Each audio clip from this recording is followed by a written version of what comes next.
Welcome to the channel. Sometimes betrayal doesn't explode your life in one moment. Sometimes it creeps in quietly, through denial, through second chances, through secrets you don't want to believe are real. In today's video, we're looking at 3 true stories. One man who kept being told it was nothing. One husband who gave his wife a second chance and paid for it. And one student who crossed a line that slowly destroyed his own future.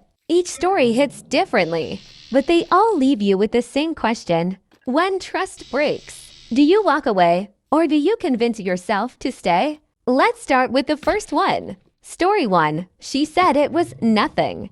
This guy doesn't really have anyone to talk to. He's in his first serious relationship, 2.5 years in. She was his first kiss, first love, first everything. And because of how he grew up, in a broken home full of lies and divorce, honesty is everything to him. The first year felt perfect, but small cracks were there. She drank a lot, almost daily. Once, she told him she got fired from Walmart for drinking and stayed at a girlfriend's house. Later, he found out it was a guy. She cried, said nothing happened, said she was embarrassed. He believed her. Because when you love someone, you want to believe them. Then came the week that changed everything.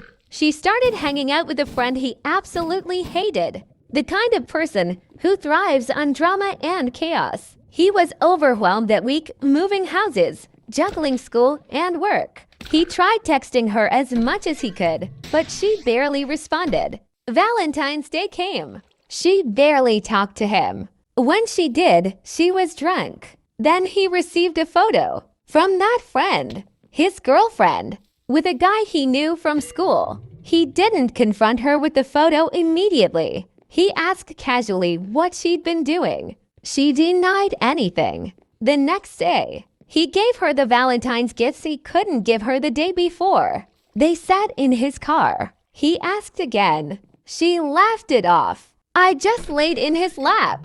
It was nothing, but he knew her pattern. She minimized first, admitted later, so he kept pressing. Then he asked about marks on her body because another photo had shown hickeys. She denied it, then slipped. I don't want to talk about it. That's when he knew.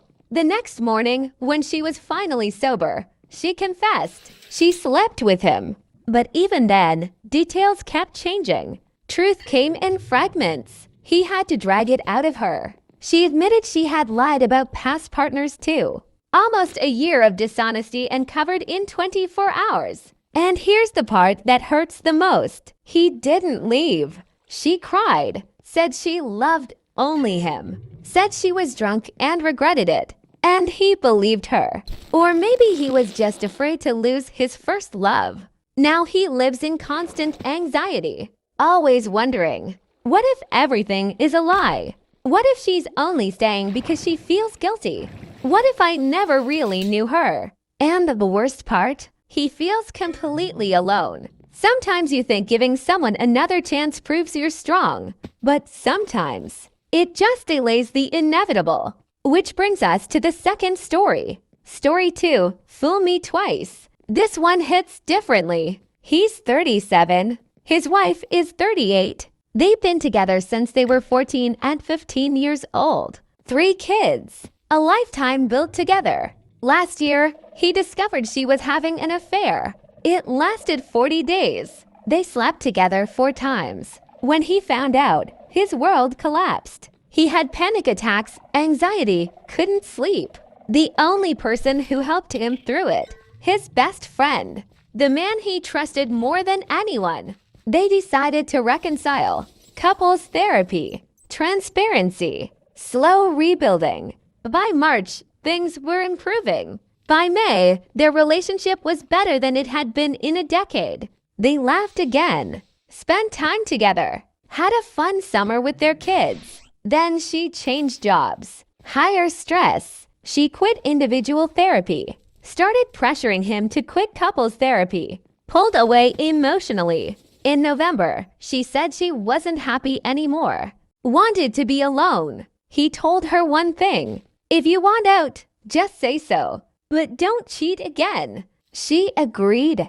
They decided to separate after New Year's to protect the kids' holiday. He asked clearly, "Are we seeing other people?" She said no. This was just for self-discovery. New Year's Eve morning. She wakes him at 5:40 a.m., says she's going to work early. An alarm goes off shortly after she leaves. He checks her location. It glitches and shows she's still home. He calls the store.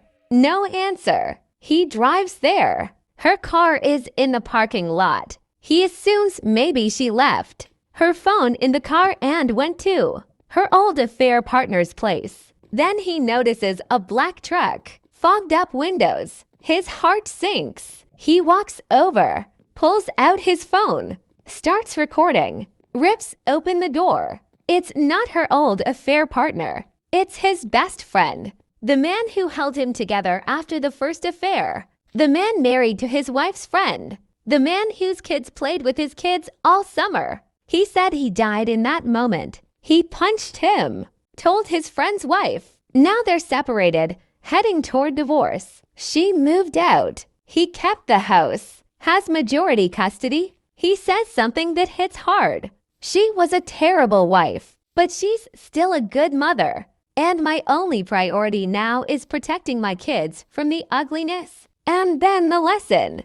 Don't give a cheater a second chance. You will regret it. Some betrayals destroy marriages. Some destroy friendships. And some don't destroy relationships. They destroy your own growth. Story 3. I stopped going there to study. This one isn't about being cheated on.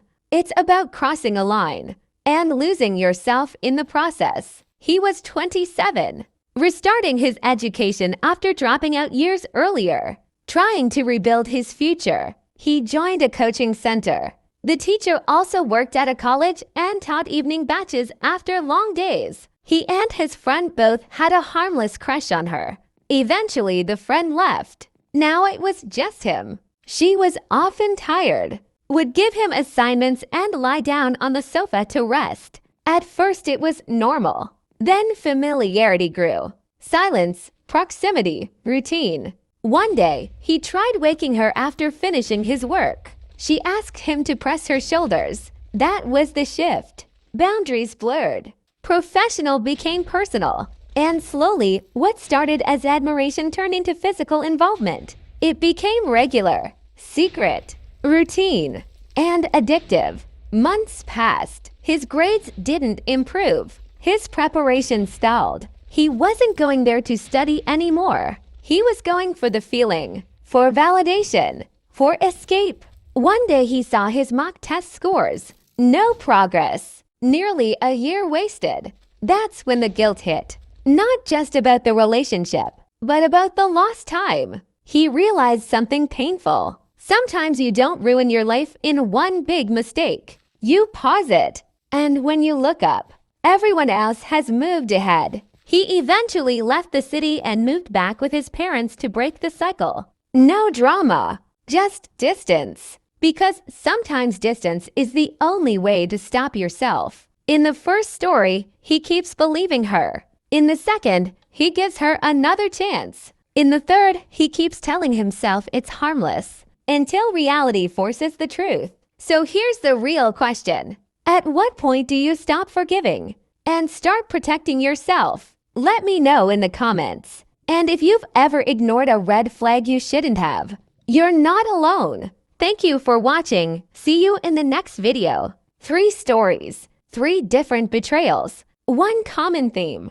Denial. In the first story, he keeps believing her. In the second, he gives her another chance. In the third, he keeps telling himself it's harmless, until reality forces the truth. So here's the real question. At what point do you stop forgiving and start protecting yourself? Let me know in the comments. And if you've ever ignored a red flag you shouldn't have, you're not alone. Thank you for watching. See you in next video.